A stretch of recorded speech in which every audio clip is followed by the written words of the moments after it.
Back out to Facebook.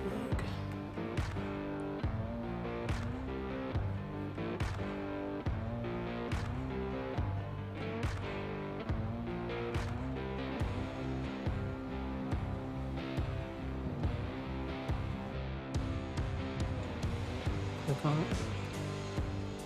No, it's just a picture. That's all you're getting here. Go back to. Alright. Go up.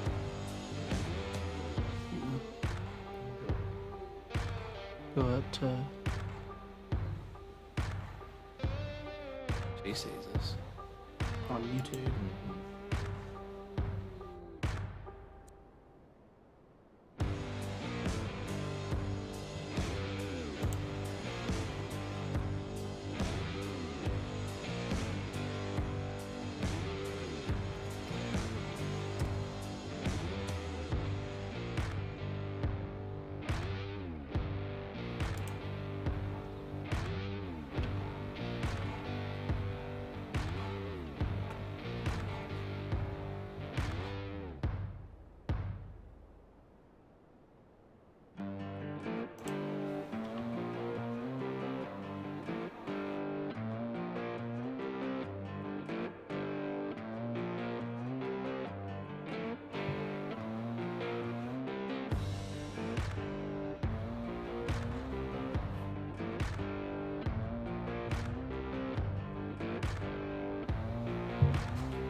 She can hear you.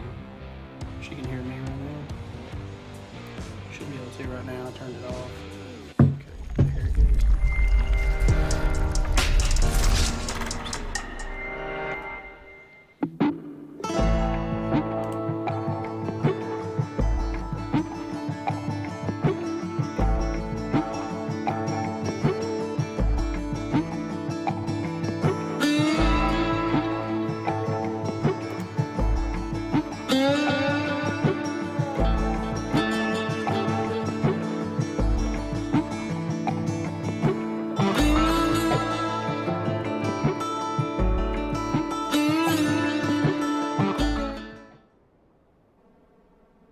Alright guys, welcome to the first episode of TNCBA Real Talk. Guys, we're going to be talking about a few different things today. We're going to be talking about the schedule coming up. We're going to be talking about what we've got going down as far as meeting coming up tomorrow. But I'm really excited about this schedule. I'm excited about doing these live events with you all, guys.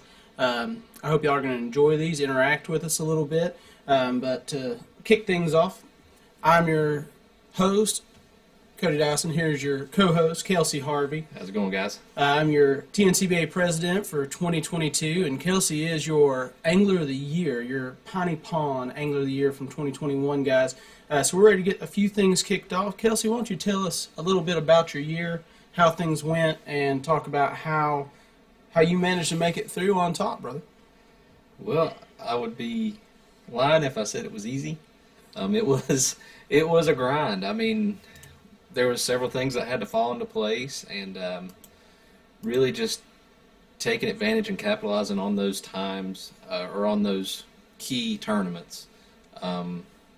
First tournament of the year was a big one. It was a tough tournament for a lot of people. We really didn't think that we were going to do so hot going into what the conditions were and everything like that, but it was cold, and it was rainy, cold, it was nasty. Rainy, nasty day, and Dad and I lucked up on a spot and started catching them. Yeah. And really, we thought with the amount of fish we were catching and the quality size fish we were catching, that everybody else would be doing just as good or better. So we thought going into it we were going to have a tough go at it, and then get into the scales, realizing it was a really tough tournament. We just got lucky, or more or less we were blessed with it, because we did have a good day. And guys, I know for a fact that it was not that easy, because I came in on the other end of that a little bit with some struggles. But I know a lot of us just mentally trying to get through that day was rough. Now, here's to hoping the start of 2022 is not that rainy and not that cold. So guys, we're going to be looking at the schedule, and one thing I'm going to be doing here in just a little bit is I'm going to be putting up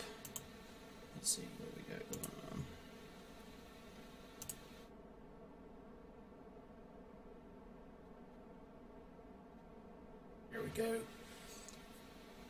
What are you showing it on Facebook? Guys, just 1 second, guys. We're having some technical difficulties. All right, guys. So here's what we're going to be doing. We're going to be talking about our schedule. So I'm going to pop it up here on the screen right now. Let y'all take a look at that schedule. What I'd like for y'all to post in the comments is what is going to be, in your all's mind, what do you think is going to be our best event or the event that you're looking forward to the most? Because we're going to be talking through these and running down all of the things that we have going on for this year and what we have lined up. So the biggest thing, Kelsey, that we talked about, we even just joked about this in just trying to get ready for this live show, was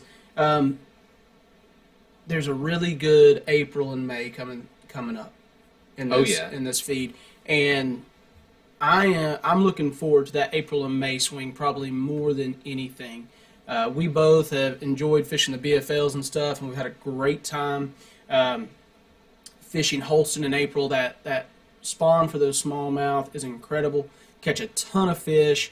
It can be frustrating at times though, because the one thing I remember from those tournaments was you would be like, they're not spawning yet, there's nothing going on, and then all of a sudden everybody over here is catching them spawning, and it seems like certain parts of that lake really turn on first, or there's a hotbed where they all go to spawn quickly. Oh yeah. And then the rest of the lake, you're like sitting there going, I have no clue what's going on out here. I don't think they're not spawning. They're nowhere near it. But exactly. I do remember that from the BFLs quite a bit. Oh yeah, and definitely we've seen it. Like there's several different phases. Yeah. Different parts of the lakes are in different phases. So I mean, you could go up the lake, fish will be in pre-spawn, kind of feeding up, and then move down the lake, and they've already started, or vice versa. And I know Minton Holler is always one of those big areas that it seems like it happens first. Brown's bottom, but if you'll notice those areas too, they all catch a lot of sunlight there in the early spring. They get a lot of sun all day long. So guys, again, post in the comments, tell us what you think is going to be the best event there, or the one that you're looking forward to the most. But we're just going to do a quick breakdown, and we're going to run through each one of these events, and then we're going to talk a little bit about good old Bill Lee and Bill Dance's new initiative, and some of the lakes that popped up that they're going to be investing some money in that hopefully is going to have a really positive impact on our area for some of those fisheries. We're going to talk about some that caught us off guard maybe, but I know one thing we've always talked about in the past was, man, if we could have some ramps like South Carolina or Georgia, like those areas. Well, I just went on a trip just not too long ago, come back from Florida, and as I was coming back from Florida, we stopped in Georgia, and coming back from Georgia, we stopped and went through South Carolina, places like McCormick, things like that, and just coming across some of those reservoirs where you could see even like the smaller ramps like we would have around here. Right. They had 3-lane ramps, and they were made for they have a curb going down the middle of them, so it's made for 3 individual boats, so you don't have that congestion. You can get more boats in the water. It's more set up for tournaments. So I think that's something big that we have been lacking on for years. Definitely. So let's go ahead and jump into our schedule, boys.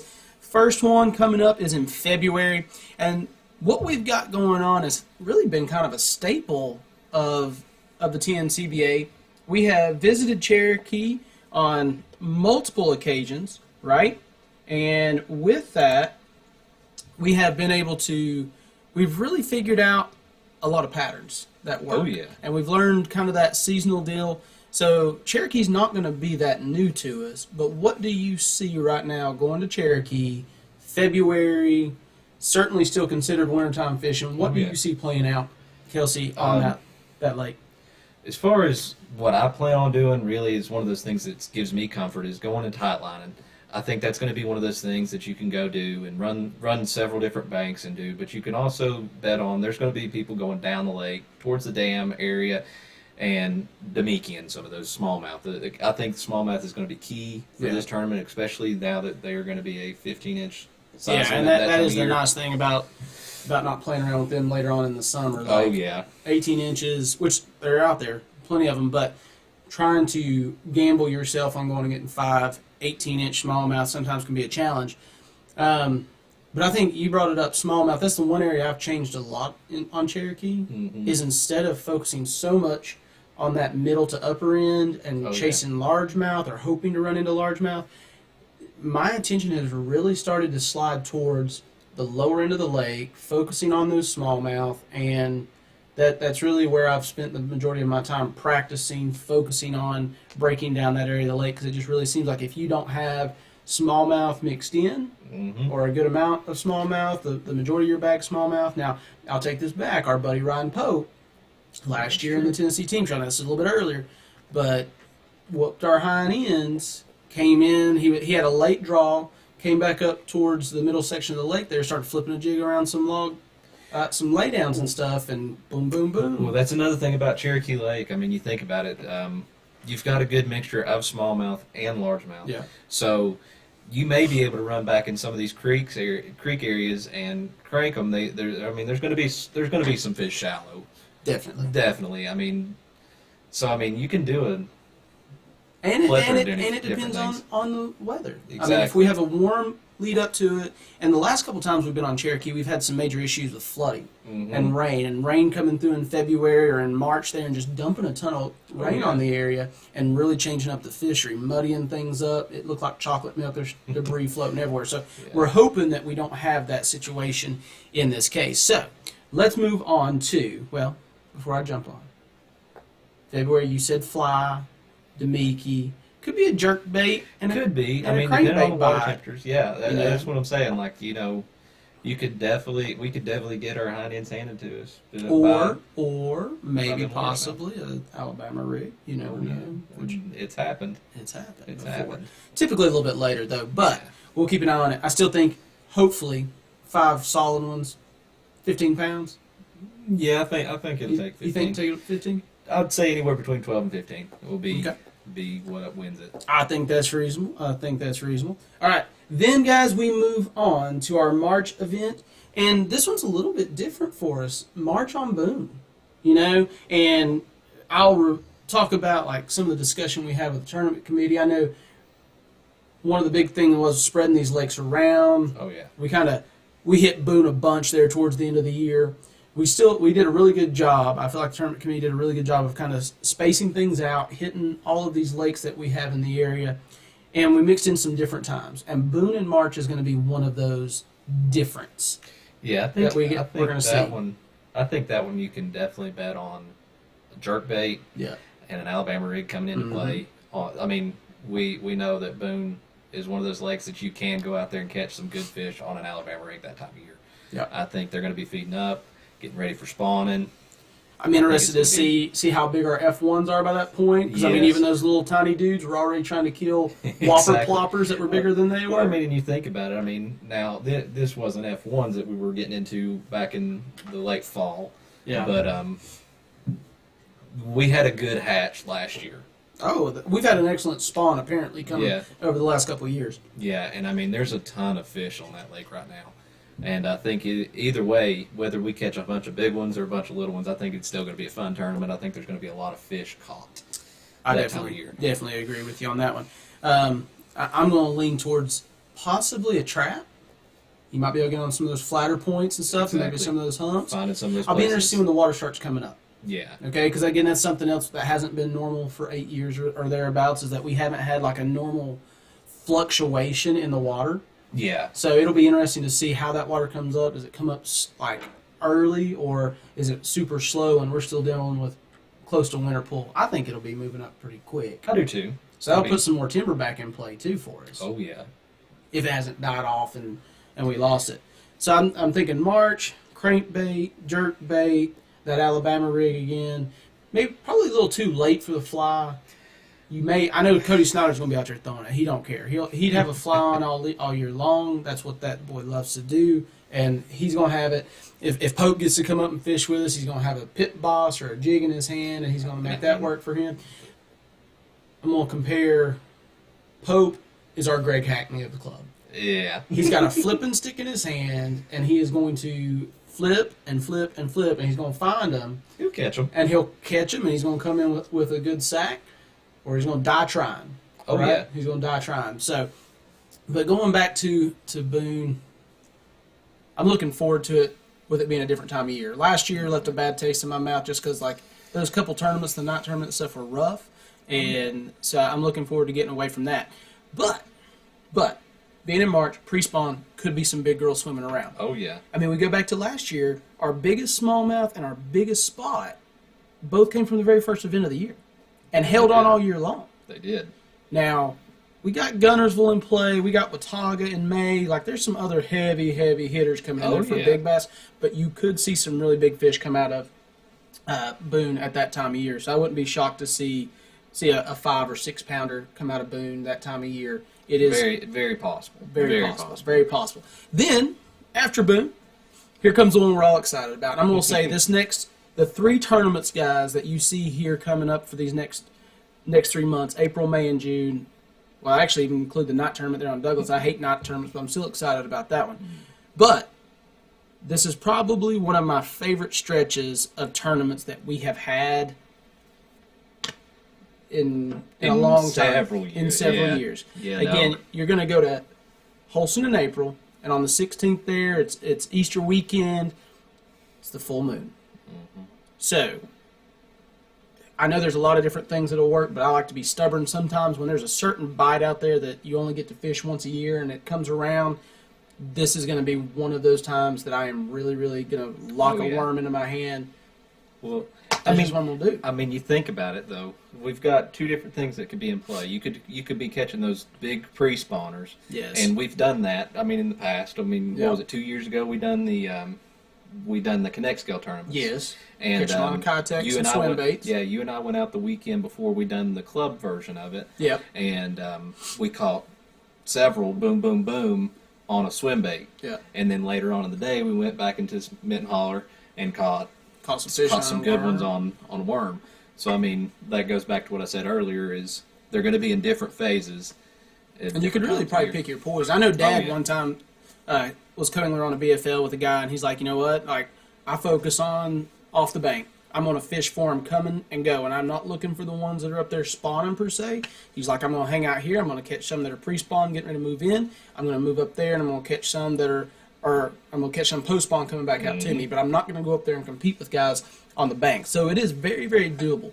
The one thing I would say about Holston right now, guys, is get out on the water, idle around.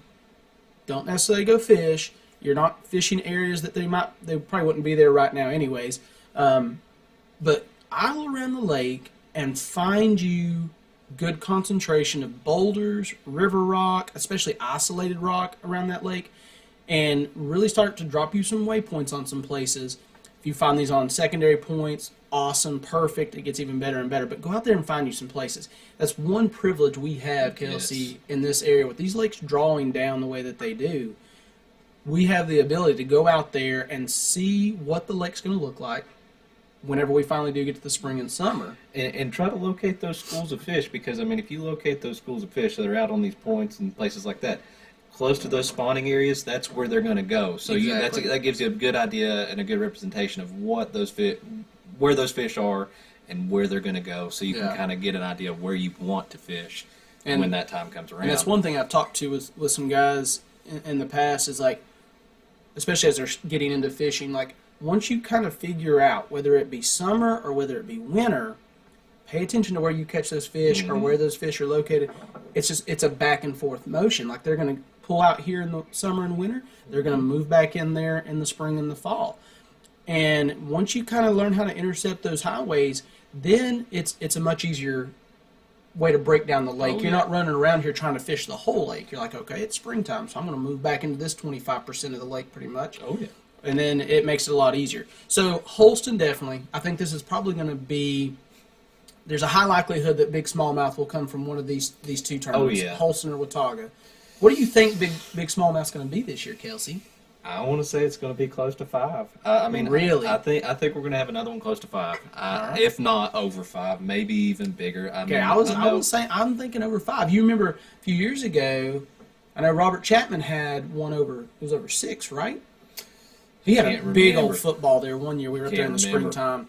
I think it might have been March even that we were up there. He had a huge one, and your dad's had a really big one up there too. That was the first tournament of the year. That was back in like a February tournament. He had one that was over. It was almost 7. It was over 6. The thing was huge. So So was massive. we have had some massive smallmouth come out of South Holston, guys. So I feel like we're going to either see it there or at Watauga. So I'm going to call a 5-pluser for our big smallmouth this year.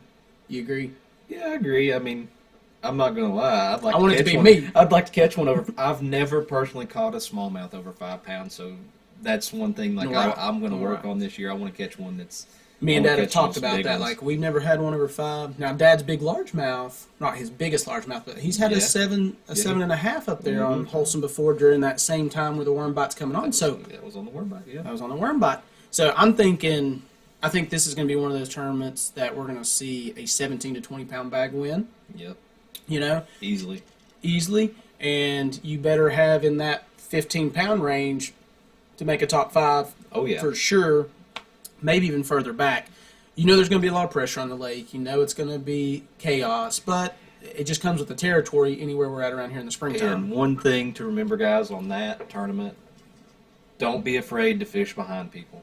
Oh yeah. Don't be, because I mean I've watched it happen even in those BFLs. I fished with a guy that the whole month he said he loves to turkey hunt, but in the whole month of April he takes off from work and he'll fish South Holston Lake. Yep. And he knew every fish that he was going to catch that day that I fished with him.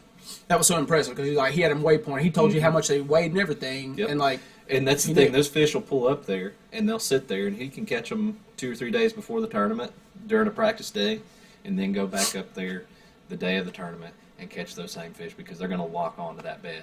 Yeah, and that's So, what I I would mean- be interested to know is how long are they going to lock on? Mm-hmm. How long are they going to be on that bed? Because you can ruin yourself that way too. Oh yeah. Those fish can move right off that bed, and then you go up there. Oh man, I had 4.5s and 5s, and now they're all But 2-pound bucks too. But another thing is I mean, it's like a conveyor belt. I mean, That they're is just true. they're just That they're is just true. cycling up through there. And if you get a bite, I Don't went fishing with Michael Manning the other day, and I said this to him about it. It's like if this were the springtime, we were catching some fish on a Kitech. I was like, we would slow down and we would start casting every foot because I mean those fish are there. Oh, yeah. There's more there. And I mean, you look back on a video that we had back a couple years ago when Yep. we were doing the Connect scale, and Dad and I ended up doing really well in that tournament. There was a fish that I had missed, and I spent probably 10 to 15 minutes on that fish, casting back at it, until it bit again, because I knew it would bite again. Right. And it bit several times, and I missed it again a couple times in that period, but then I finally got a good hook in it, and it was 3.5, 4 pounds. Yeah. So, I mean, And they will bite again. And they pick it up, they move it off. You've got to be super, super sensitive to that line movement. Oh, So, yeah. probably one of our best tournaments. Well, I won't say it's going to be, but we'll hope so. We're going to keep it there that we hope it's one of our best tournaments. Then we go to Watauga. And this one has me jacked because now you bring largemouth into play hugely. Mm-hmm. And those largemouth could be going on beds. The smallmouth are coming off, so they're feeding up. I know, was it last year or 2 years ago we were on 2 years. Watauga in May. And I know me and Dad lit Well, we them. were on Watauga last year, mate. Were we there no, too? we were on 2 years ago. We were in April. Okay. Yeah, sorry. And we got up there on a spinnerbait bite. And man, it was just like you come past a lay down and you put that spinnerbait up there. By the time you get to the end of it, something's going to yank the rod out of your hand. Well, see, you did really well on a spinnerbait that day And you in were April. And then I started catching them on the worm later that day. I caught one on the Yes, spinnerbait and yes. then went down the lake. Started And see, fishing that's some that of those difference clay in that banks. pre-spawn, spawn, and all those different situations they're in. Yeah, we still put together a 15-pound bag that day. That is true. I mean- that is true. Now, guys, for that one in Watauga, I'm going to go ahead and tell you that bait sitting right out there in front of the This box one right there, right here. that glide will play major. That Oh, yeah. jerk bait will still play major. The worm, of course. Spinnerbait. Spinnerbait. It's Yeah. almost a thing. Go up there and just do whatever you like to do then. Yeah, I mean, you can go up there, crank them. You can go up there, throw top water. I know I'm probably going to have a wacky rig sink on my hand Yep. that day, too, Yep. because that is one of those things that kind of grew in my confidence level as of this last year. Yeah. I mean, Dad and I won that tournament late May, well, But first one, of May. But the one thing I will say that I've learned from Watauga that's different from Holston is find the clay. Mm-hmm. Those fish spawn on that clay is where typically with Holston you're looking for either some of that river rock, and that shell, and there'll be other rock mixed in with that clay. Yeah. But if you're going down the bank and you see some really good just orange red clay up there, throw you a worm up there, throw you something on it. That seems to be really key. That seems to be one of the big differences between South Holston and Watauga. I mean, they both have a really good worm bite. Yes. But those clay points, clay banks, that's where they're going to spawn. Right. And it's just a little bit different. And then for me, and I know it's different for everybody, but the way for me that lake plays out heavily is if I'm down below Butler Bridge, I'm playing smallmouth, and I will do that through April. But it seems like for me, once May starts to swing around, I'm going to start to move up above Butler. I'm going looking for largemouth more than anything. Yeah. This May tournament, where Holston's going to be dominated, I'm going to predict by smallmouth for sure. You'll have some largemouth mixed in there. I say that Watauga is going to be dominated by largemouth. I think somebody's going to be able to key in on that bite. And there, we've got a local hammer. We do. That we've got to worry about. Talking about you, Kevin Stevenson. I know you just sitting there posting all these pictures on Instagram all the time trying to scare us, and it's working. Okay? It's a little intimidating. So you stop with the intimidation tactics and stop sending us all those pictures of giant largemouth on your Instagram feed, okay? We're coming for you. We're going to figure you out. All right? Even if I got to, just cut all your baits off right before you put in the water or something. We'll do something with that one. But I think it's going to be largemouth. I think it's going to be another 17 to 20-pound bag win it. Mm-hmm. And I think we're going to see probably big largemouth come out of that one. I think that's going to be our biggest probability of big largemouth besides Guntersville. I agree. So, guys, there is really the first part of the season right before we get to our out-of-town. Now, for the out-of-town, as I said, we are headed to Guntersville this year. We spent this past year on the TVA Lakes, spent some time on Chickamauga. Chickamauga is just a fickle beast. You never know what you're going to get down there. Still always a chance for a big one. I love that about Chick, but it can be cantankerous at times. So Guntersville, we're heading down there in June, and I'm super excited about this, Kelsey. We had talked about in the past, we had the kids club down there, and every single kid caught one over 5. Oh, yeah. And we were down there in June. Yeah. So that gives me some excitement and some hope looking forward to this one. But the other thing is, there's so much grass going to be involved. Offshore, top water, possibility of still a faint shad spawn going on early in the morning. You're going to be able to catch them everywhere. Now, what is going to be the one thing you're looking forward to most about Guntersville? Just catching quality fish. I know that lake has been one of those lakes that we've gone to several years in the past. And we have always had a good turnout, good fish caught. I mean, a lot of people catch fish. I mean, there's a lot of consistency down there, and you're going to be able to do everything that you want. Yeah. I mean, you can go fish the ledges that time of year. You can go fish grass. You can fish top water in the mornings, even later in the day, or you can go throw what I did the last time we were down there was throwing a Texas rig swim bait across the top of the grass, and they would come up out of that grass and kill it. Right. So there you go. You've got a lot of different options, and the nice thing about Guntersville is it's so big, you can spread out. Oh yeah. Like you're going to have people down there. There's going to be a lot of boats on the lake and a lot of traffic, but you can spread out. But the other thing, guys, if you're somebody that's never been to the out of town, or you're thinking about joining Tennessee Christian Bass Anglers and fishing with us this year, the out of town is a great time to get to know each other. Great fishing, great fellowship. I remember my first trip. Probably our first trip down was to Lake Weiss. Yeah. And we get down there, and we show up to the place. The first day we showed up, half of you had said, the wind was so bad out there. And I'll say the same thing about Guntersville. Storms are coming up, guys. If wind's picking up, get off the water just for safety. But, it was brutal out there when we drove in. But then the rest of the week was really nice. That trip to Weiss, it was snowing when you all headed down. Oh, yes.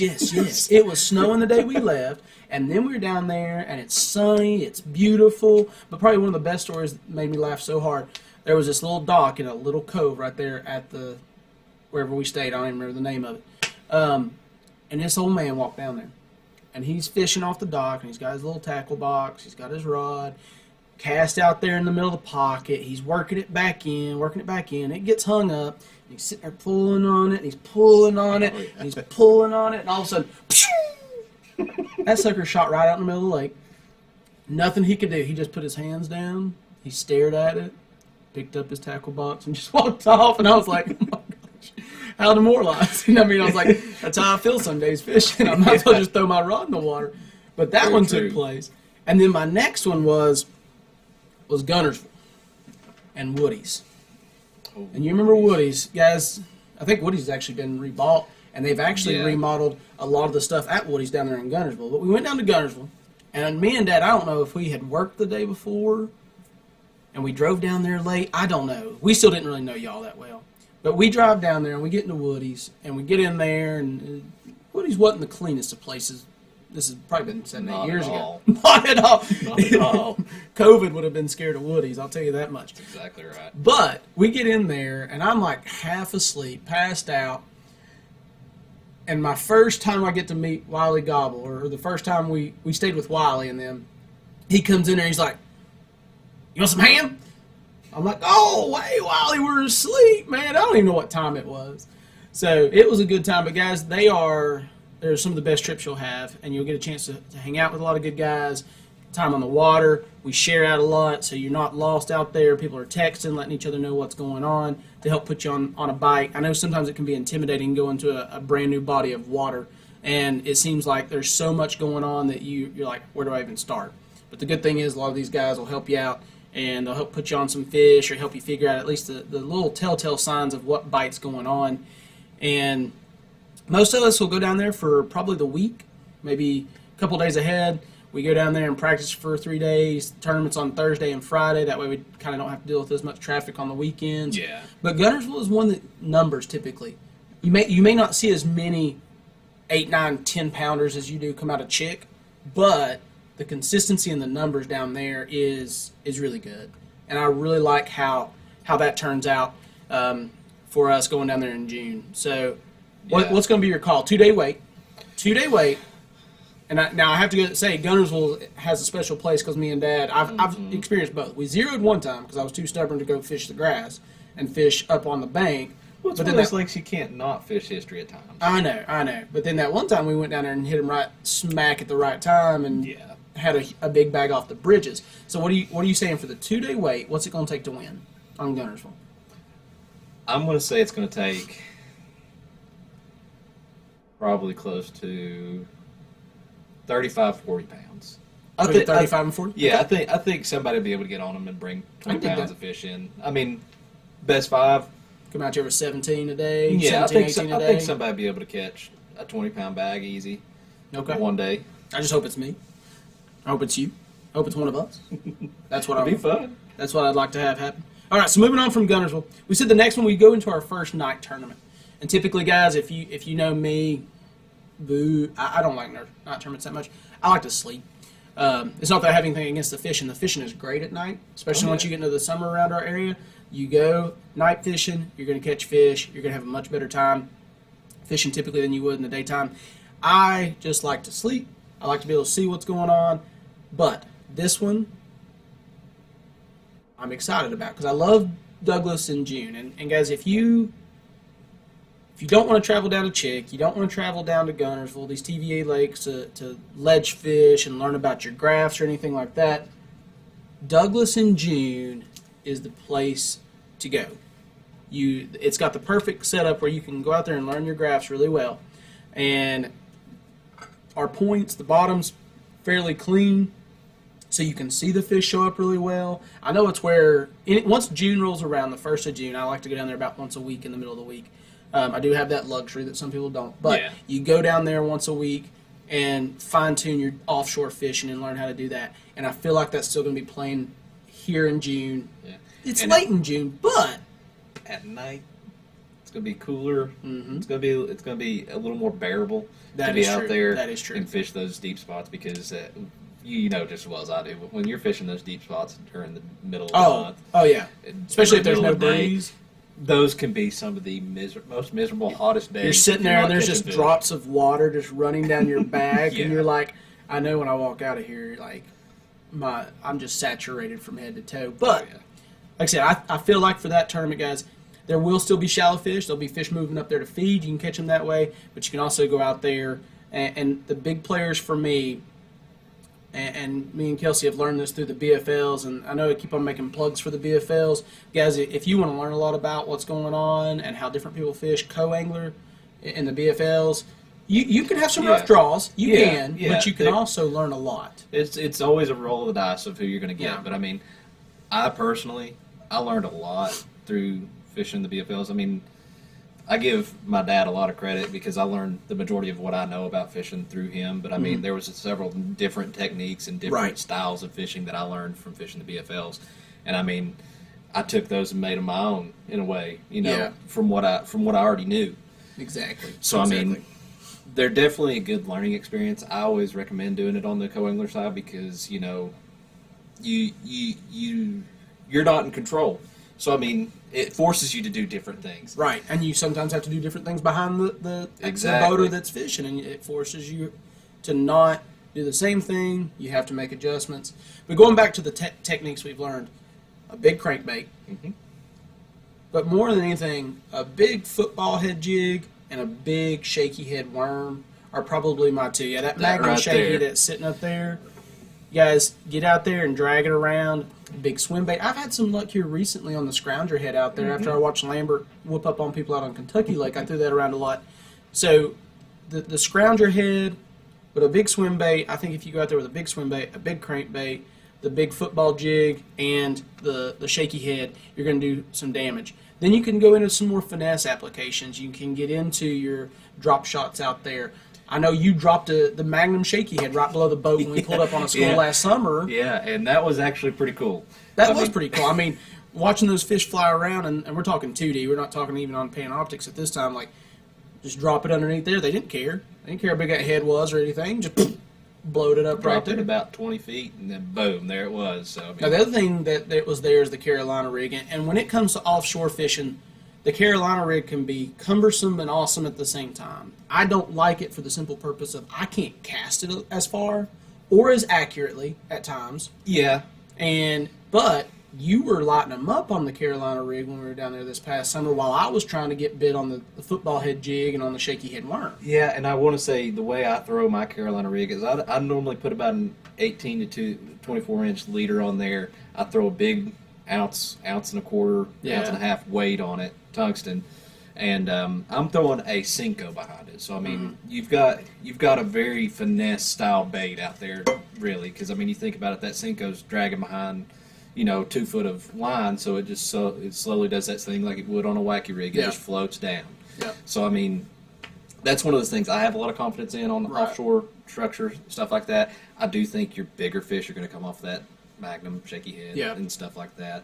Those bigger style baits. But And I mean, guys, you we're can catch a lot talking, of numbers and when he out talks there. about weights that big, and we're talking about a 3/4 ounce football jig or ounce even, and the same thing in the Magnum shaky head, we're talking about fishing. These fish are going to be at the deepest point that you'll see them in June on Douglas.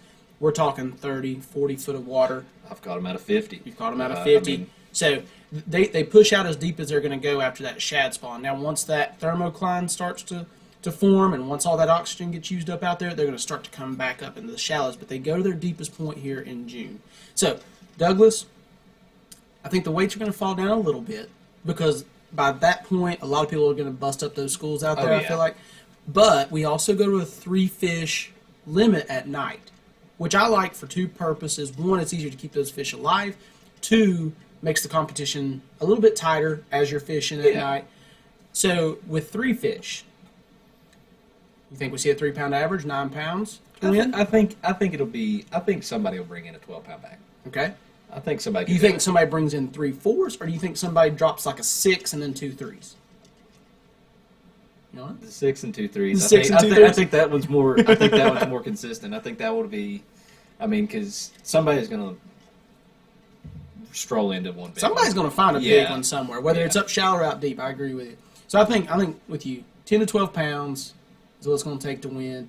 And we've even had Wiley Gobble whooped up on us later in the fall with like a 12-pound bag, or a little bit later in the summer with a 12-pound bag down there in 3 fish. I mean, he was on some goods fishing a blow for the worm.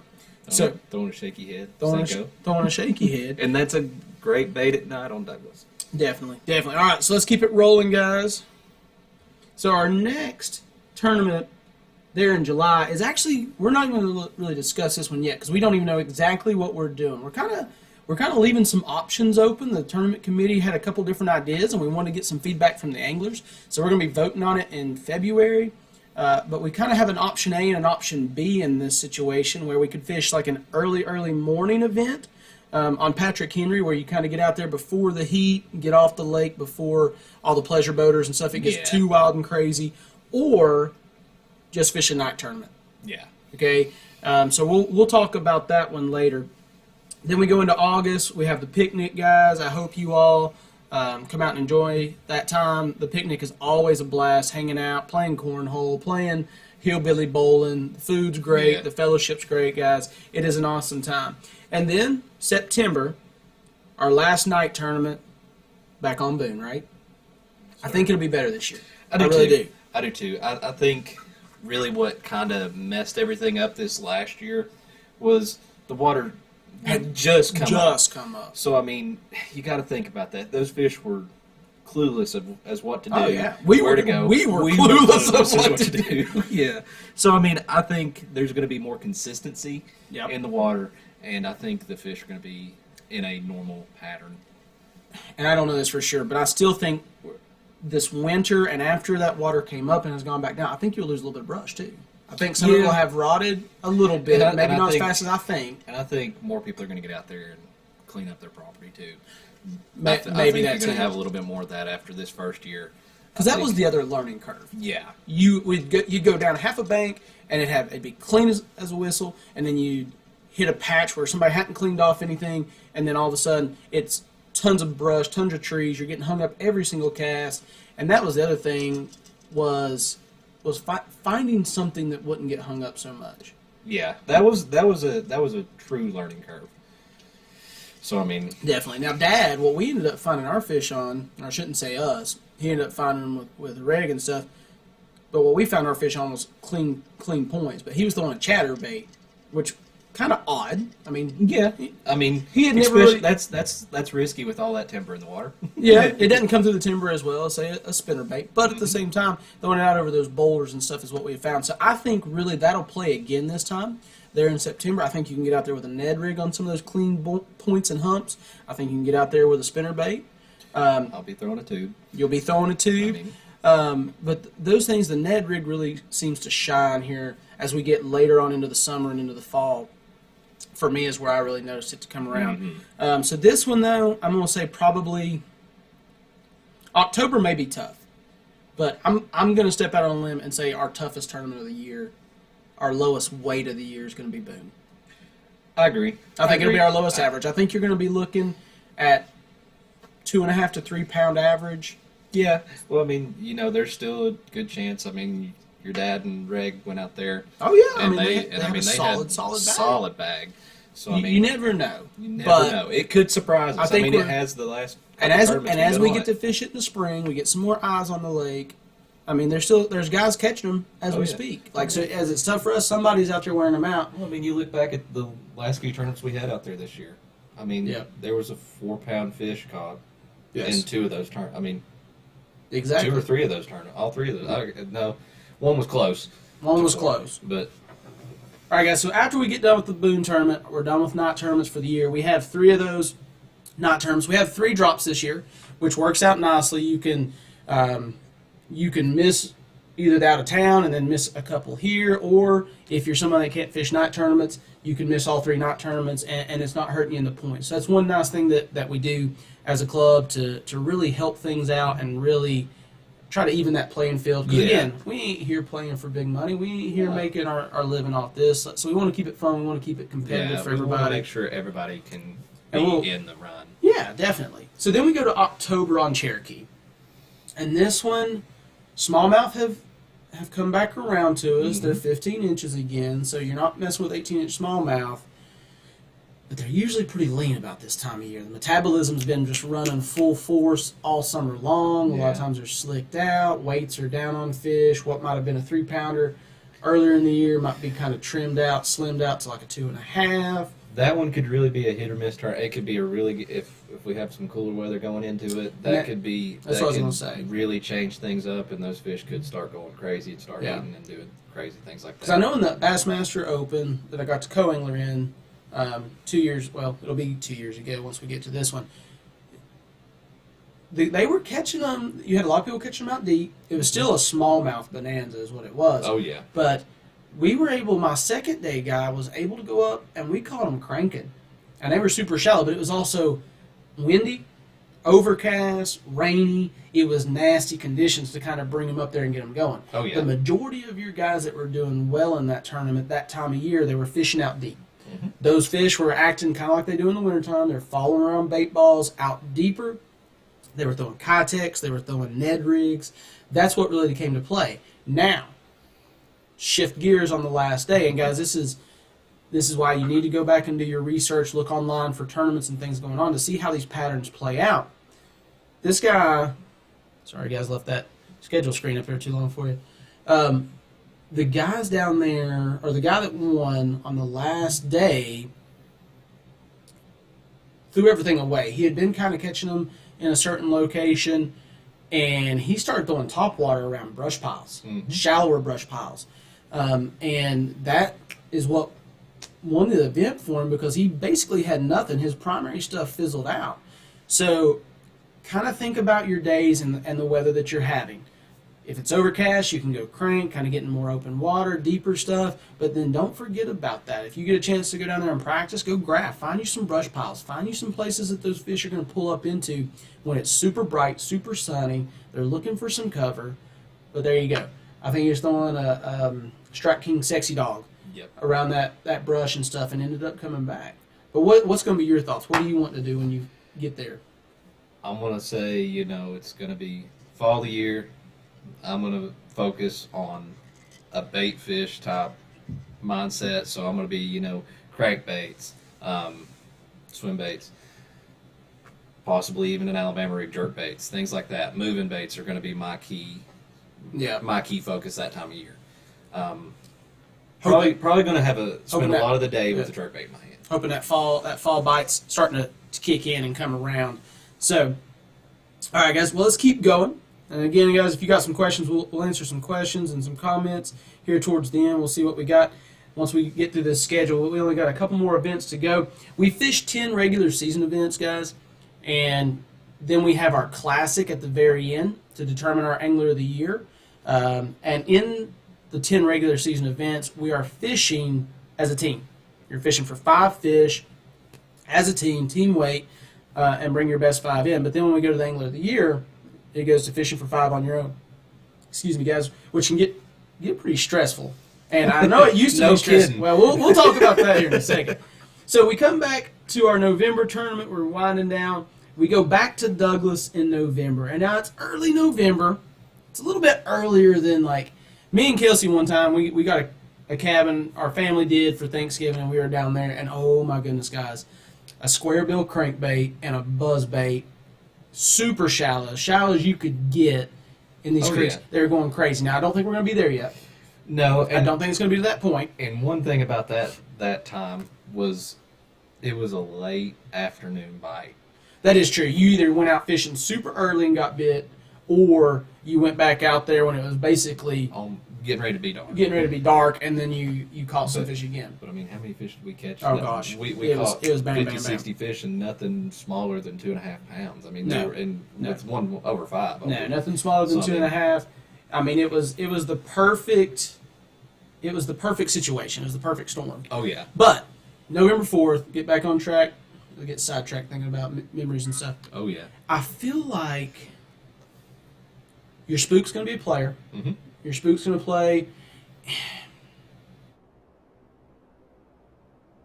You just don't know where they're going to be. Like, these fish could be roaming, chasing bait. It really depends on how cold things get and how quickly. I think you're going to have a lot of fish shallow. You think so? I think so. I mean, that time of year, I think you're going to get them. They're going to be moving up, doing different things. Yeah. You'll be able to go back in creeks and stuff like that, and secondary points, all that. Yeah. And catch them cranking. I think crankbait's going to be a big factor. Maybe even an Alabama rig. You might luck up into your bigger fish with an Alabama rig. You might be able to pull out an early Alabama rig on those.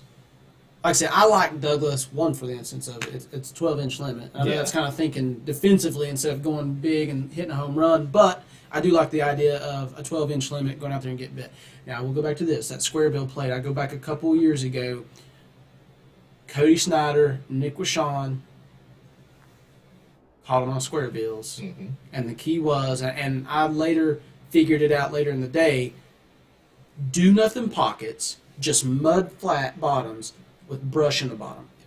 And you would get around that brush, and you throw that square bill around that brush, and you would get bit. Exactly. So keep that one in mind, guys, for November, early November on Douglas. Square bills, get in the backs of these muddy pockets because the bait's starting to push back there, especially if it's a windy day and you've got the wind blowing into the right pocket.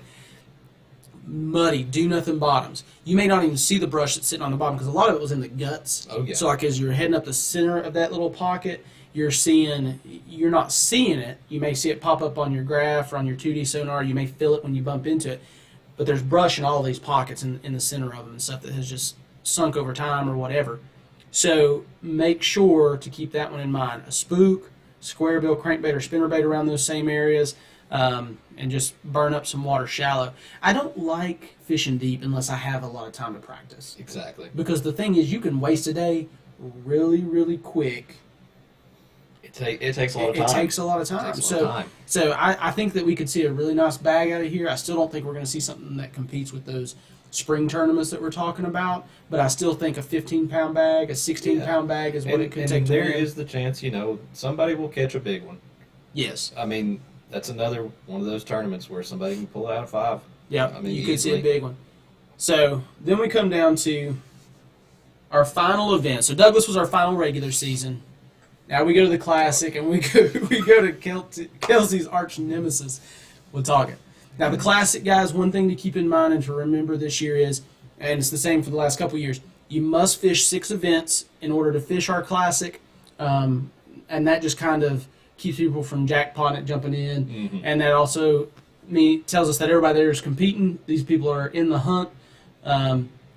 So you must fish 6 tournaments in order to be qualified to fish our Classic. Now the Classic this year on Watauga, late November. From what I've learned and I kind of base it more off of Holston really right now, is the fact that a Kitech and a Demiki are going to play a lot. And you want to focus on smallmouth. And you do want to focus on smallmouth. I think you're going to have a better chance focusing on smallmouth. Now, you can still go up there and catch some big largemouth. Yes. I mean, we've seen it being done right now. We have. And it depends on that water temperature. The fly bite might be coming on. The tight line bite is typically later than that. But the other big one that's going to play is that long A. And it's been weird these last 2 years because the long A bite, the bite window has been like really small. But that long A, guys, it's just fun. I'm not going to lie. Yeah. Like No, it's killer. It catches big fish, and waking that long A across the top is just fun, and I enjoyed it. It's another one of those kind of like the worm bite in the spring. I'm gonna lock a worm in my hand just because I love that bite. The other one is the long A in the fall, and I'm gonna put a long A in my hand. And we've done it before. I mean, when you first got Panoptics on your boat, I remember going out there and watching them. Coming. You throw that bait out there and watch them come up from 20, 30 feet to hit that long A. I mean, that's pretty cool. So yeah, I mean, it'll move them a long ways, and move. it impresses me how far it moves. But I do think a Demiki, a Kitech, the long A, and if you get the right conditions, the glide bait will play. Yep. And it depends on your water temperature. Really, guys, like right now here in January, water temperature, when I was talking to Reg, and if y'all saw his post from just yesterday fishing, I mean, he slaughtered some smallmouth up there on a tight line. But the key is that water temperature finally got below 50. Mm-hmm. I expect we'll still be looking at 50, mid-50s to low 50s at that point. And that's why I wouldn't factor in the tight line just yet because you want that water temperature to get colder. It gets better. I mean, it gets better around 55. I mean, it gets okay about 55, but once you get lower than 55, those temperatures about 50 in the high 40s, that's when that bait really shines. Yeah, and it's just that bite should just continue to get better from here on out. And guys, we're gonna have at tomorrow's meeting. So if you're interested in that tight line, you've got great videos from Nathan Light and 3B Outdoors, Fred Rutherford, who has really come to love that technique and has really.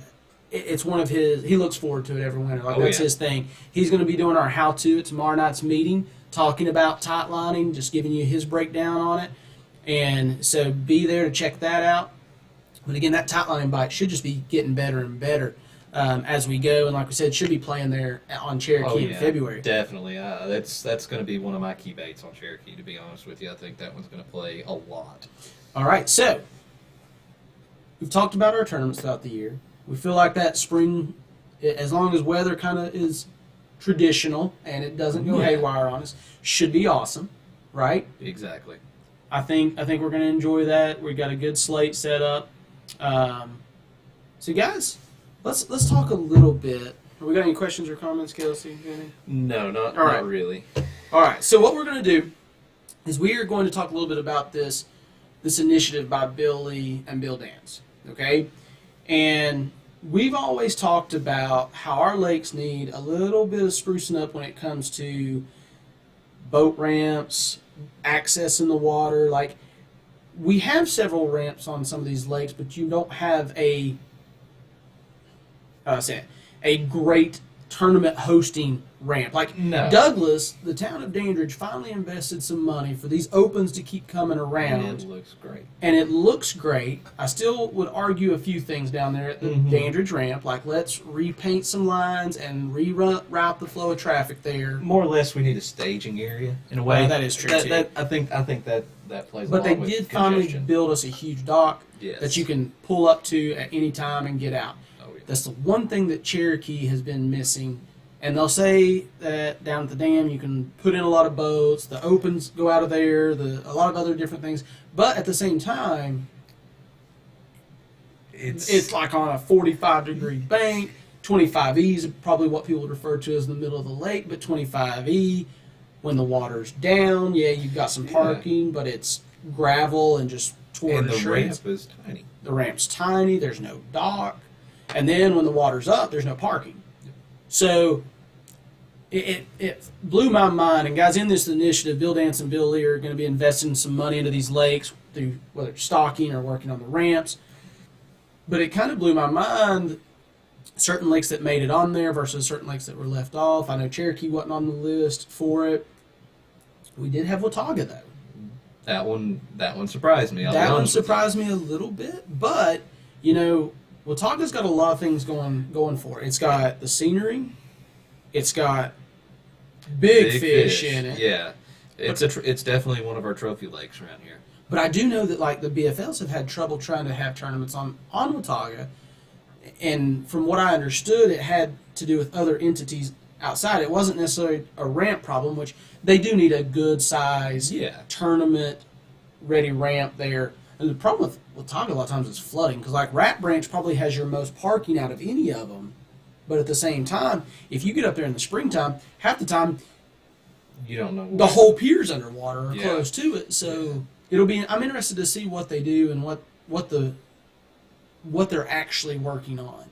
Because we talked about at the very beginning of this show, you go down to Georgia, you go down to South Carolina, I'll brag on them the most, because like they have it together. The most phenomenal ramps that you'll find. And when we go out of town to like Hartwell, Clark's Hill, Russell. Yeah, those ramps are not. They knock it out of the park as far as like they have staging areas. They have 3 to 4 lane boat ramps that are specifically painted, or they have. They have curbs in the middle of them that are just for. They have set them up specific. Certain boats go down. You know what I mean? So it's like. So what were our other local lakes? We have Douglas, Watauga, and one that it's not really local, but it's one that we fish is Chickamauga. Those are the 3 that are. Yeah. Well, Norris is on there too. I apologize. Oh, and see Norris. I've come to love Norris, guys. Norris is a lake that I know it's a little too far for a day tournament for us, just because, and I know some other clubs have done it, but Norris is a great fishery as well, as far as like the ability to fish largemouth or fish smallmouth. You can kind of pick or choose. Now, I've started to gravitate towards the other side. I always get them mixed up, the clinch and the pow, but the side over towards. There goes the Rocky Top, and actually towards Norris over there where Anderson Park is. That's the side I gravitate towards. I don't know why all that left my mind. But that lake has grown on me a little bit. Yeah, and that lake's a good mixture. I mean, it's a big lake, Mm-hmm. but it's got a good mixture of it. Parts of it are like Cherokee, and then other parts of it are like South Holston, Watauga. That is true. You got some steep, you've clear got- water, or you can go down the lake and fish some flat, flat, clayish, rocky limestone areas. rock. Yeah, Yeah, it's an interesting lake. It plays very, very strangely sometimes. We've just got to visit that one over and over because of the Tennessee Team Trail and stuff. And then the And BFLs are BFLs going as well. there, but they always had us putting it over at Brogan, didn't they? yes, they did. Yeah, I thought we were putting it on that side. So I'll be interested to see what they're going to do. Like I said, I know it said some stuff about stocking, trying to improve the access points of these lakes. So I'm excited about it, but I'm also intrigued to see, like, are we talking about new ramps? Or are we talking about improving old ramps? Like, how much? Like, Watauga, like, I got to feel like you're going to be working on Rat Branch. Yeah, that's. I mean, there. I would think that'd be the. You've got there, and then you've got over there towards the dam. But Well, that's yeah. kind of a rougher area. It's kind of coming out of the way, yeah. Yeah, that's. And Little Milligan up there is so small as far as parking and stuff. I can't imagine. Of course, that probably would be. I don't know if you'd deem that middle of the lake. It might be a little bit too far up on the end. I call Who it the knows? bottom end of the lake because you can see it from where the lake ends. Rat Branch and stuff. Yeah. Oh, okay. I'm talking about Little Milligan up there as you're going. Oh wait, yeah, no, sorry, I that apologize. parking lot is small. Yeah. I couldn't imagine that they'd be doing much up there. I would have to think it was around Rat Branch. I don't know. I'm looking forward to it though. Douglas is on there, which I think right now Bassmaster keeps on coming back there. I think we'll have an Elite Series event there again at some point. Soon. And I could definitely see that. I'd heard talks like, a Classic would be really good there. And I mean, it's not far away from. You got Knoxville that they can drive into. Knoxville, yeah, they they'll already go to- drive 2.5, 3 hours into Birmingham anytime they're fishing Gunnersville with all those Well, fish. there. I mean, you think about when they were down on Lay Lake. Yeah, they were driving a long way. They were driving a long ways coming back up to Birmingham to Yep. do the event and everything. So I Bill mean, Lee, Bill Danshaw, invest the money in Douglas. Get us a Bassmaster Classic there. Plus, you're only doing what, 50 boats? I think it's a smaller field. I know that Douglas and some of our lakes are much smaller than these other lakes that they go to and stuff, but you got good cell coverage, so guys, y'all can run live all day. You got Knoxville close by. Yeah. I think it'd be a perfect one. I'd like to see a Classic on Douglas. I'd like to see the Elite Series come back, go chase them around down there. But I mean, they've been having the opens there almost religiously. Yeah, I mean, it's Coming back to Douglas or to Cherokee, and this year Cherokee's got some more big events coming back to it. So I think that's going to be good for our area. We've got something here, guys. So many people fish in this area. These places, it's a hotbed for fishing. Oh, yeah. I mean- Investing in these things are huge. And I'm glad towns like Dandridge and stuff have seen that. And then when they finally finish that new bridge, oh my gosh, they've made huge improvements. So it's interesting to see, and I'm excited to see what all is going to go on with these investments. But guys, we are going to kind of wrap up this show. It's 3 o'clock. We were shooting for an hour, and my bad on getting this thing rolling on the Facebook Live portion. I forgot to hit the go live button. Did it on YouTube. Forgot to hit it on the Facebook. That's what our problem was. Bear with us. We're just still figuring this all out. Go live brings a little more nervousness to the situation because it's all got to work. Yeah, it's got to work. When we were just recording these and then putting them on YouTube, it's like, oh, well, we messed up there. It'll be okay. we could edit that out. Yeah, we'll just make that go away, make it all look nice and Yeah, shiny. Now it's like, There's probably a good set of blooper reels we've got somewhere. that is true. That is true. Now, guys, here's one thing, okay? And we'll be asking, best times for us to do these live shows. I know Sunday afternoon might not be. It just depends. But figure out some times. Y'all tell us what the best times for this. Other things that I want y'all to be telling us. We're okay, I promise. Nobody died right there.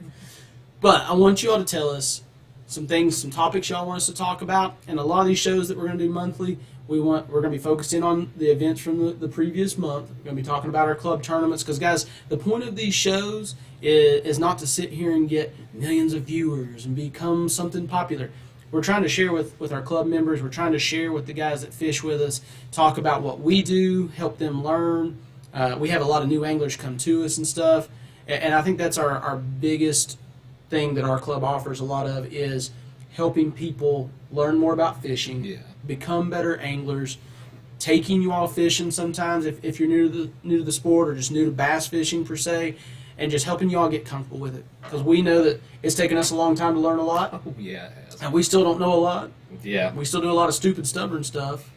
We get set in our ways. We get set in our ways, and we'll come in with nothing. I'm not even going to say close that we're good on these lakes. I mean, we go out and we know how to catch some fish consistently, but I still don't go out there and catch 20 pounds every time I go fishing. I don't go out there and catch 15 pounds every time I go fishing. But I've started to learn these seasonal patterns. You've started to learn these seasonal patterns, and we know I feel confident to go out and catch fish. Yeah. You may have a bad day. You may hit the weather just horribly. But that's the goal of these videos, guys, is to help you all, to teach our club members a little bit more, give you all feedback about what went on at the event so that next year and the next year after that, and that's one thing I'll say.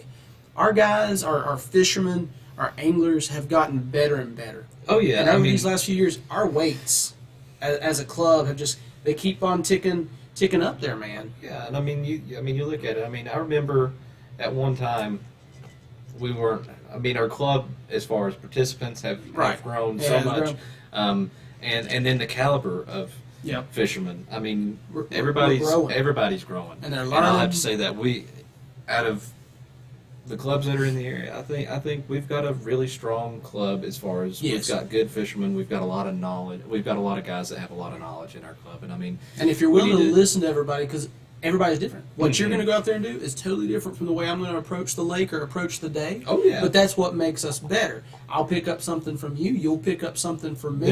There's been several times just from fishing the DFLs and you and I going out and practicing and yes. stuff. We fish completely different techniques a lot of times, and we have put the puzzle together that way. Doing that. So, guys, if you're out there, you're watching, you're in the Northeast Tennessee area, again, we fish Lakes Douglas, we fish Cherokee, we fish Holston, Watauga, Boone. Our out-of-towns typically venture no more than 5 hours away. We're looking at around Gunnersville, Russell, Chick, Hartwell. Those are kind of the lakes we visit as far as our out-of-town goes, but we fish locally here in the Northeast Tennessee area. So if you're thinking about joining the club, this is a great club to join. A lot of people that will share information with you, make you feel really comfortable. Doesn't matter your experience level, doesn't matter how long you've been fishing. If you're a father-son, I know Kelsey and his dad fish together, me and my dad fish together, Mike and Evan fish together, Wayne and like we have tons of father-son teams. So if you have a youngster that's interested in the sport and you want to get them into fishing, you want to bring them out to a tournament situation and have that competitive feel, come join us, guys, and especially come to our meetings. And this is how we'll kind of wrap things up here. Our meeting tomorrow night, guys, is going to be at the Sullivan County Clerk's office, that annex up there just across from Burger King. We've had to move because they're having a meeting in the courthouse. I'm going to be doing our devotion to kick off the year. We're going to be talking about we are messengers. Last year our focus was focus on your act, your attitude, your compassion, and your tone. But then this year we're going to incorporate that still, but we're going to look at we are messengers. We are here for a purpose. We are here for a reason to share the gospel. That is our number one purpose. The last thing Christ told us before he ascended into heaven and left us here on earth was to go and to tell. And there's no more important job that we have as Christians than to share the gospel and share the good news that Jesus Christ came and died on a cross for our sins, and without his death and resurrection, there's no way for us to be saved. And there's no way for us to go to heaven. And that's one thing I love about this club. Yes. Is I mean, it's a great outreach for a lot of people out there that enjoy the sport, but they don't have. And we should touch on that too. Touch. Right. And more so than just growing as anglers, I've seen our guys and gals. We have husbands and wives fishing with us. Mm-hmm. I've seen people grow spiritually. I've seen people get out of their comfort zones when it comes to reaching out to people, talking to other people. And that has been even more of a blessing than watching people get better at fishing. It's just the fact that people are growing as Christians. Oh yeah, that's like I said. I mean, I love the sport. I love to go fishing, but I mean, what this club does and what we do for others, and what our our motto is. Yeah, our motto is using our passion for bass fishing to evangelize, which is to share that gospel, and then edify. Exactly. To build people up, help us become better Christians more so than just better anglers. Because again, I hate to say it, we spend a lot of time doing all this, but all this fishing stuff, all this stuff we put our time into, the fishing aspect of it, not the spiritual aspect and helping people grow as Christians, but that's all wood, hay, and stubble. Like it all Yeah. goes away in the end. Oh, yeah. Only thing that's going to matter are our souls, and are you saved or you not? Yeah, and you know, I like that we have this platform. Yep. I mean, I really do, because Yep. I mean, it's a ministry. It really is, and I mean, it's one thing that's the way I look at it. I don't look at it as, you know, going out there and trying to win every tournament. I Yep. look at it as like, what are we doing? What are we presenting out there at the ramps and stuff like that? So I mean, Because we said it many times, we may be the only Bible somebody reads. Exactly. The way we act, the way we respond to people, everything we do needs to be Christ-like, and it needs to be an outreach to others. And they might not go to church. They may have not grown up in a Christian family, but we have that opportunity to be that to them. And like I said, it's been a blessing to see people grow, see people get in the Word, study more, and that's our big focus, guys. When we come together, again, we love to compete. I will say that hands down. I love competing. I love the tournament aspect. One of the how-tos that you're going to see coming up here in the next couple of weeks is just on how to get ready for tournaments, or if you're new to tournaments, what you need to get ready for that. I love the prep and stuff for tournaments. It's one thing I love, but that's not our focus. When you come to our meetings, we're going to have our prayer requests at the beginning. We're going to do our devotional. Club members share, I share, and it's just a great way to see people grow and to share what God has laid on your heart. Then we get into the meat of it and sharing out techniques and what happened at these events. So that's how our meetings go, guys. And again, we would love for y'all to come hang out with us. If you have any questions, ever contact us through Facebook, email us, go on the website, www.tncba.com. You can even message us through there. You can share prayer requests through there. But that is one thing that these guys I have seen over the last few years is just the fellowship getting sweeter and sweeter, being able to reach out to each other, being able to lift each other up, and that's a huge part of this club. Yeah. And then, guys, we don't fish for a lot of money. I know clubs, you walk in, you lay it on the pot, and whoever wins or however many paces they play out, we don't do that. The majority of our funds, the majority of our entry fees go to local charities. I don't have the picture on here. I'll have it for y'all at the meeting tomorrow. But some of that charitable donations that we did actually went to Haynesfield, the school where I teach, and you know, our guidance counselor sent me the pic back of all the stuff we were able to buy for those kids, and it's just awesome. And then I know Shop with a Cop was another one we've given to, and several other community outreaches that we give to at the end of the year, and that's what our funds go to. So between trying to uplift each other and help each other out, we're also trying to give back to the community as much as we can. We reach out to local companies. Again, we can't say thank you enough to all of those from last year, our partners that we've had, Piney Pond, and I'll probably forget some, TVA Credit Union, Todd Harkle Road Roofing, which those three are all coming back on board with us again this year. Piney Pond is sponsoring our Angler of the Year. We are going to, we've had Tri-City Logistics, we had Kingsport CPA. Guys, we've had so many people start to help us out and become sponsors, which allows us to give more back at these events and have a little bit better payout.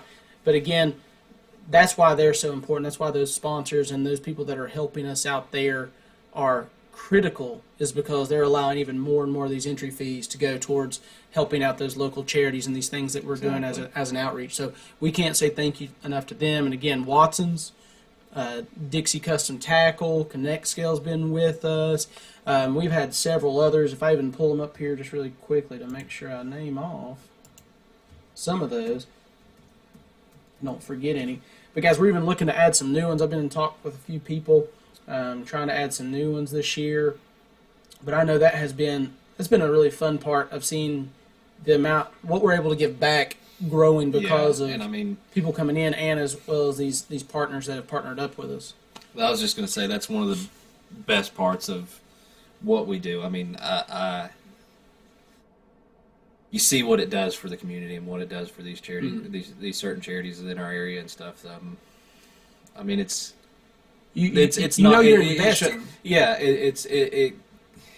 It makes you feel a little more comfortable about, you know, paying that entry fee, doing that stuff, because I mean, it's not for yourself, it's for what's going on somewhere else. And that's one thing people have even said. Like, I know people think in the past, like, wait, that y'all don't fish for a lot of? No, we don't. Like, and the thing is, I know at the end of the day, at the end of the tournament, you know, if I go up here and put my money in a hat for a rodeo, that money is going to whoever, because most of the time I'm giving it away to somebody else that's fishing that tournament. True. I mean, rarely am I getting any of that money back. But I know that when I go put my money in here to fish these events with the TNCBA guys, that money is going towards a good cause. It's going towards these charities. It's helping out somebody in need. And again, that's the biggest thing that we do, is that we're helping each other out. We're helping our community out. We're trying to be an outreach, and we're trying to just help people become better anglers and Christians. And I hope you all would come and join us. Come check out a meeting.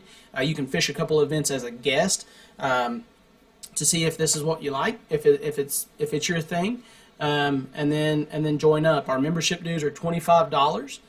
We do have a big bass battle, a long-term, all-year thing, which is $10 to get into that, and that is sponsored by TVA Credit Union. They're going to be sponsoring that again for us this year, and we actually pay out at the end a prize to our biggest spot, our biggest largemouth, and our biggest smallmouth for the entire year, so that's pretty cool. So I'm looking forward to that. But guys, we do hope that you come join us. But guys, as we put a bow on it, Kelsey, we gotta have some goals for 2022, man. Like, you can't just go in without goals. I fuss at my students at school all the time. Like, you gotta have some sort of goal, or you're just working towards nothing. So, what's your goal for 2022? Your fishing goal. Your fishing goal. What is your 2022 fishing goal? Gain more confidence in what I'm doing, as far as like whether it's techniques, areas, whatever. Just try to grow more in those areas that I feel like I'm weak. You know, I want to become a better fisherman. I want to become. Right. I want to be better. And there's a lot of things where I get in my head about, and that was one of the things this year that I've done a little bit different. Is you know, I had to trust in what I was doing, and in the past few years, Dad and I fished together, but him and I've kind of been more or less, he's given me a little more control of the boat and stuff like that, where we fish and stuff, and I've had to make a lot of those tough calls. Right. And just trying to be confident in what I do and where I go, and that's one of those things. I don't have a lot of confidence a lot of times, where I get in my head and I stress myself out. So it's like being more confident in what I'm doing and know that I'm doing the right thing and grow where I am weak in my techniques. You're going much deeper than I am. I'm gonna kind of say pretty simple and at the surface here.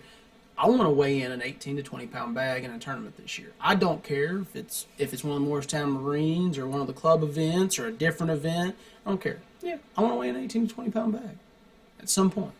I think it'll happen. I hope so. I hope we figure that out. Guys, I hope you all come and visit with us at the meeting tomorrow night or at some point throughout this year. I hope you get to come and visit a meeting or come fish with us, guys.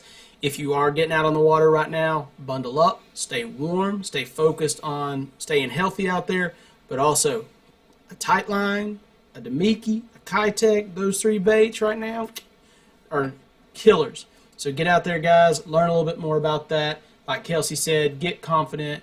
We'll check y'all out on the next show. Join us next time. Give us some feedback. Talk to us a little bit. Ask us some questions. And we will holler at y'all later in February.